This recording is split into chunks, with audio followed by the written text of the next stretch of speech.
Well, we're talking about the one-leg hinge with a contralateral weight here. So before we even get into, why we're talking about that, let's just see a demo from Peter here. He's gonna stand on his left leg, or you're gonna stand on your, cool. He's gonna stand on his left leg, hold it in his right hand, hinge at his hips, and then drive back up. Okay, so what we're getting out of that pattern is, our hinge pattern always kind of loads butt and hamstring as the primary movers.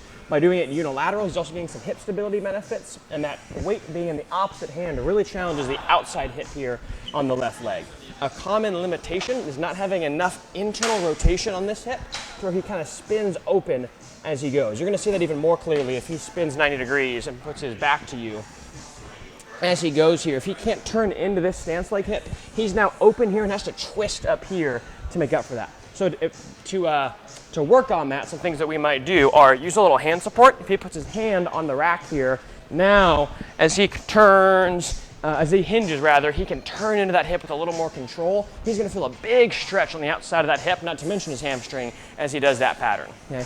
If even with that he still is hanging out and is up here open and can't get into that position, then we'd rather him just do a staggered stance version where he leaves that back toe on the ground, hinges, and still loading that lead leg only, but now he can stay nice and square, still get that stretch there on the outside of the hip, and get what we're looking for out of the pattern. Both kind of hamstring and glute strength, as well as that kind of internal rotation on that stance leg hip. Yeah. Enjoy.